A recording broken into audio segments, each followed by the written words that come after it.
Anda masih bersama kami di CNN Indonesia Newsroom. Penularan COVID-19 mulai merembet ke sejumlah daerah lain di luar Pulau Jawa dan Bali. Jumlah pasien yang terinfeksi virus corona di wilayah tersebut naik berkali lipat sepanjang masa PPKM darurat. Kebijakan pemerintah memperpanjang PPKM level 4 dengan sejumlah relaksasi dikhawatirkan semakin memicu lonjakan kasus di luar Pulau Jawa dan Bali. Bagaimana skenario para kepala daerah mengantisipasi kemungkinan terburuk di tengah pelonggaran PPKM level 4? Untuk membahasnya lebih dalam, kita sudah terhubung melalui sambungan Zoom dengan Gubernur Kalimantan Timur, Isran Nur. Selamat sore, Pak Gubernur. Selamat sore. Dan juga sudah bergabung Wali Kota Padang, Henry Septa. Selamat sore, Pak Wali Kota. Ya, Assalamualaikum warahmatullahi wabarakatuh. Selamat sore, Mbak Rifana dan pemirsa CNN Indonesia di mana saja berada. Oke, Waalaikumsalam warahmatullahi wabarakatuh. Saya langsung saja, saya mau ke Kalimantan Timur dulu yang jauh ya. Nanti saya baru ke Padang begitu Pak Wali Kota. Pak Isran Nur, Pak Gubernur, kasus positif harian di Kalimantan Timur ini naik berkali lipat selama masa PPKM ini. Apakah ketersediaan bed di rumah sakit dan tenaga kesehatan masih mampu Pak untuk menampung pasien positif COVID di sana Pak?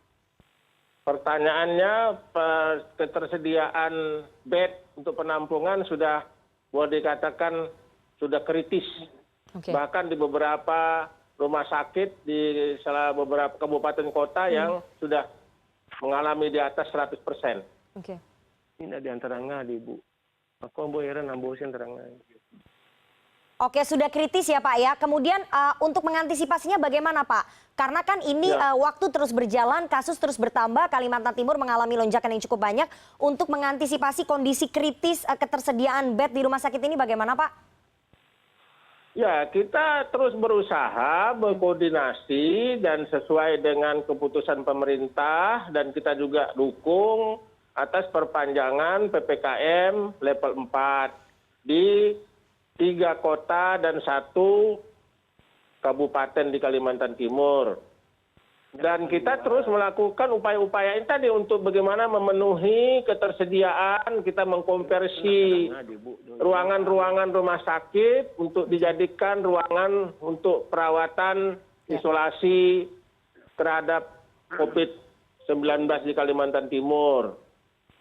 Dan kita terus melaksanakan upaya-upaya ini tentunya berpedoman kepada apa yang diinstruksikan oleh Menteri Dalam Negeri yang kita edarkan ke seluruh kabupaten kota, termasuk kabupaten kota yang tidak melaksanakan atau tidak berstatus sebagai PPKM level 4. Tapi kita tetap melaksanakan kegiatan-kegiatan dan melaksanakan pembatasan secara ketat. Oke, kalau di Kalimantan Timur ketersediaan bed rumah sakit sudah kritis meskipun pembatasan-pembatasan sudah dilakukan oleh Pemprov Kalimantan Timur, bagaimana dengan di Kota Padang? Kota Padang menjadi salah satu kota yang masuk PPKM level 4. Saya mau tanya ke Pak Wali Kota, sejauh ini kita lihat kasus positif hariannya di Padang juga meningkat dengan drastis. Apa penyebabnya Pak? Apakah memang faktor kepatuhan masyarakat di Kota Padang akan protokol kesehatan ini rendah Pak? Begini ya Mbak. Jadi Kota Padang itu semenjak tanggal 7 Juli sudah melakukan PPKM diperketat dan dilanjutkan dengan darurat dan level 4 dan sekarang juga kita tetap lanjutkan sampai tanggal 2 sesuai arahan Bapak Presiden. Terjadinya peningkatan itu karena adanya peningkatan tracing Mbak. Kita melakukan tracing yang meningkat ya, di mana satu kasus positif itu akan disuap 5 sampai 10 orang kontak erat gitu loh Mbak. Nah itulah yang membuat kita dapat peningkatan orang-orang yang terkena positif ini. Jadi artinya karena kita melakukan peningkatan ini maka ada hasil yang kita peroleh cepat juga gitu. Karena angka tracingnya meningkat, maka kasusnya juga meningkat begitu ya. Tapi apakah ketersediaan bed di rumah sakitnya itu kemudian mencukupi untuk bisa menampung kasus-kasus positif yang terus meningkat ini, Pak Wali Kota? Ya, alhamdulillah sampai saat ini informasi yang kami peroleh itu bed occupancy rate-nya untuk isolasi masih di 78,91%, Mbak. Sedangkan BOR intensif yang di rumah sakit sudah mencapai 83,33% dari 100%, Mbak. Jadi masih tidak belum mengkhawatirkan gitu. Oke, kalau menurut Pak Wali Kota Padang belum mengkhawatirkan bed occupancy rate yang ada di Kota Padang. Tapi saya mau kembali lagi ke Kalimantan Timur. Selain kritisnya bed di rumah sakit, Pak Isranur, dari tinjauan Menko PMK kemarin, Pak Muhadjir Effendi yang datang ke Kalimantan Timur mengatakan bahwa ketersediaan oksigen di Kaltim defisit 12 ton. Apakah itu betul Pak, dan berapa lama kemudian pasokan oksigen ini mampu mencukupi kebutuhan pasien di sana Pak Isranur? Itu benar sekali.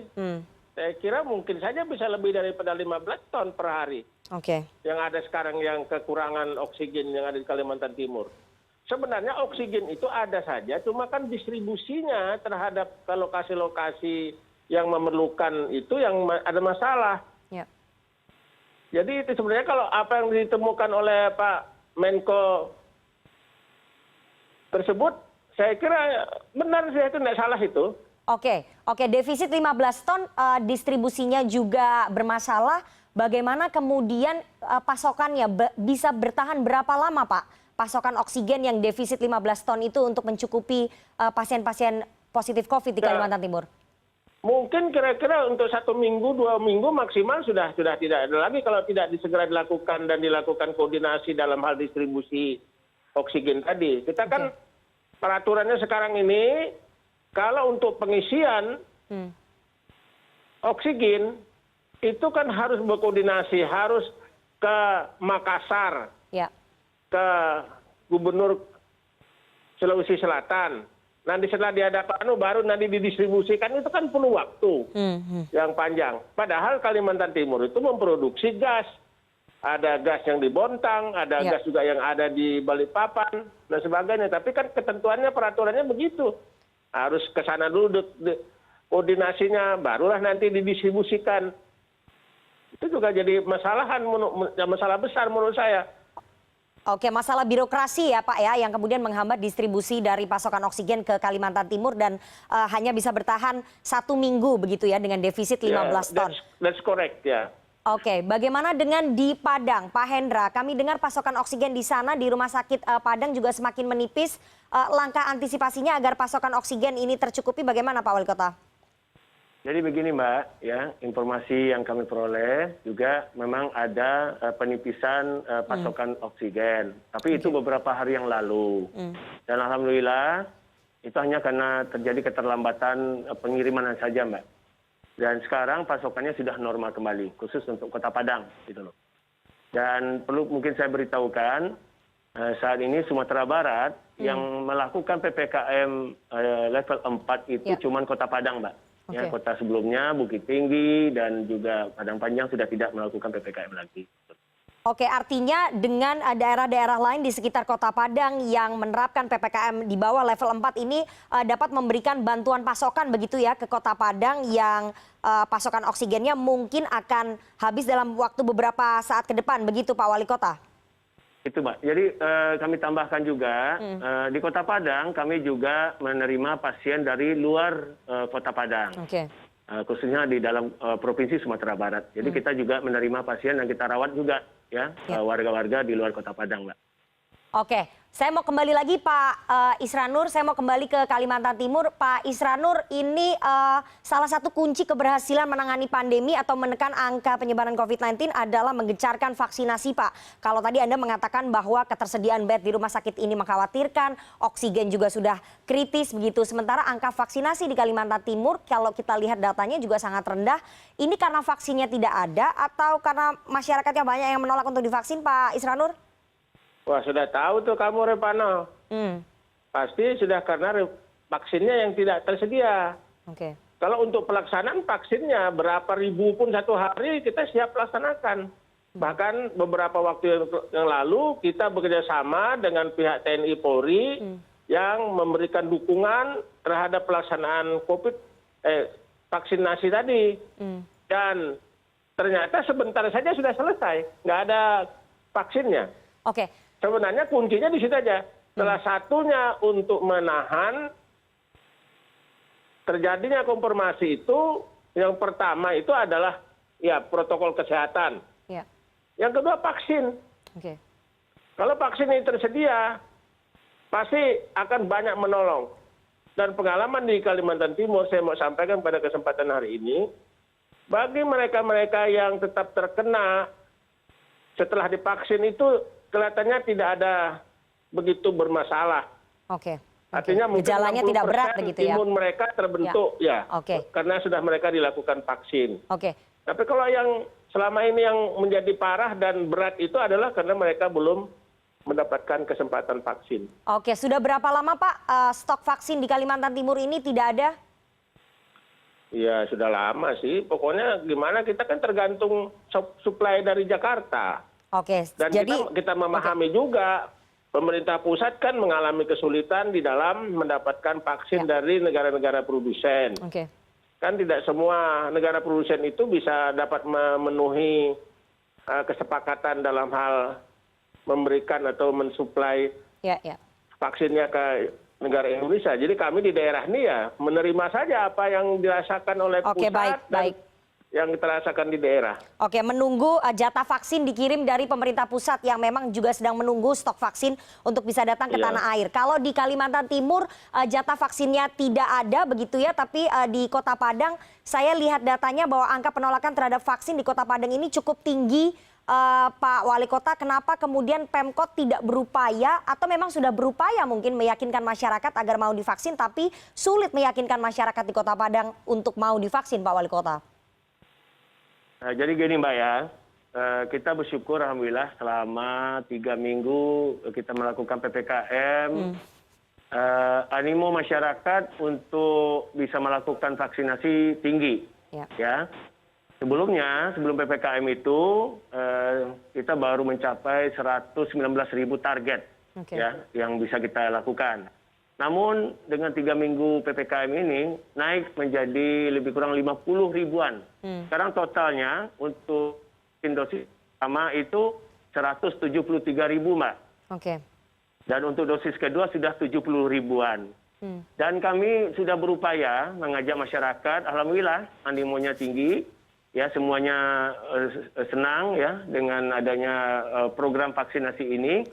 Hanya saja kami memang sangat membutuhkan semacam spark ya, atau semacam akselerasi percepatan. Mungkin dengan adanya memberitahukan kalau ada yang mau mengurus sesuatu ke pemerintahan, misalnya mengurusan KTP atau KK dan lain-lain, kami mengajak warga untuk vaksin dulu gitu. Nah, sehingga ini bisa menambah jumlah vaksinasi kita di Kota Padang khususnya Mbak. Dan juga kita ada memberikan semacam iming-iming ya, bagi siapa warga yang bisa mengajak mungkin sekitar 100-an yang mau nanti kita berikan hadiah gitu loh. Oke, itu inovasi yang bagus sekali Pak Wali Kota untuk mengajak masyarakat vaksin. Saya mau kembali lagi ke Gubernur Kalimantan Timur. Pak Gubernur, kita bicara soal pelonggaran PPKM level 4, salah satu bentuk pelonggarannya adalah pemerintah pusat memperbolehkan pasar tradisional untuk buka. Ini dikhawatirkan dapat memicu lonjakan kasus. Pak Gubernur, bagaimana kemudian memastikan pasar tidak menimbulkan kerumunan di sana, Pak? Ya, jadi pelonggaran terhadap membukanya atau kegiatan pasar-pasar tradisional itu juga dibatasi. Tidak boleh melebihi daripada 50%. Itu yang kita ketahui dan kita sepakati dan itu yang kita kontrol. Kemudian juga ada sedikit kelonggaran, boleh makan di tempat kalau misalnya buka warung, buka restoran, itu lamanya tidak boleh melebihi daripada 20 menit. Itu bisa diawasi Pak? Ya kita awasi, kita sudah sepakat dengan pihak-pihak TNI, Polri, Satpol PP, kemudian relawan ya ikut mengawasi. Dan masyarakat sendiri ikut jadi pengawas, saya lihat. Masyarakat biasa itu kalau ada yang macam-macam, mereka sendiri yang menegur. Nah itu yang saya, ada kebahagiaan saya sendiri seperti terjadi di Balikpapan pada hari ini, saya lihat begitu. Oke, bagaimana dengan di Kota Padang? Kalau menurut Pak Gubernur Kalimantan Timur, masyarakat ikut mengawasi dan itu akan dilakukan pengawasan yang lebih ketat. Bagaimana dengan Kota Padang? Karena beberapa saat yang lalu, Pak Wali Kota, kami melihat ada viral di media sosial rumah makan ini dipenuhi oleh para pengunjung yang tidak menggunakan masker. Nah ini bagaimana kemudian memastikan para pedagang warung makan, warteg dan juga PKL mau mematuhi aturan-aturan pelonggaran, terutama makan di tempat maksimal 20 menit, Pak? Baik. Makasih Mbak Rifana. Ya, kami juga sependapat dengan Bapak Gubernur Kaltim, Bapak Haji Isran, bahwa sebenarnya masyarakat kita juga sudah paham gitu Mbak. Artinya mereka mengetahui kondisi yang ada di kotanya masing-masing. Nah khusus untuk Kota Padang, kita juga melakukan relaksasi ya. Untuk pasar tradisional kita perbolehkan melakukan transaksi dari pagi sampai pukul 6 sore. Dan untuk kegiatan makan minum kita perizinkan sampai pukul 21 malam. Karena nanti akan ada semacam patroli atau pengawasan dari bapak-bapak kita TNI, Polri dan juga gabungan Satpol PP. Dan kita memang alhamdulillah Mbak, hari ini kita ada penyembuhan sampai 400 pasien, ya, jadi sudah ada penurunan. Memang kita sangat berharap ya saat ini adanya penyembuhan dalam jumlah besar. Baik. Ya, mudah-mudahan ini bisa terjadi di Kota Padang. Oke, mudah-mudahan angka kesembuhan semakin meningkat bukan hanya di Kota Padang tapi juga di seluruh wilayah Indonesia, di seluruh wilayah tanah air, dan angka penyebaran kasus COVID-19 juga semakin menurun dan masyarakat bisa bersatu padu bekerja sama untuk menaati aturan yang sudah ditetapkan oleh pemerintah dalam masa PPKM berjenjang ini. Terima kasih sekali dua orang narasumber yang sudah bergabung pada sore hari ini. Ada Gubernur Kalimantan Timur Pak Isran Nur dan juga Wali Kota Padang Pak Henry Septa atas waktunya kepada CNN Indonesia Newsroom sore hari ini. Sehat selalu Bapak-Bapak. Terima kasih, amin doanya. Terima kasih. Terima kasih. Assalamualaikum warahmatullahi wabarakatuh.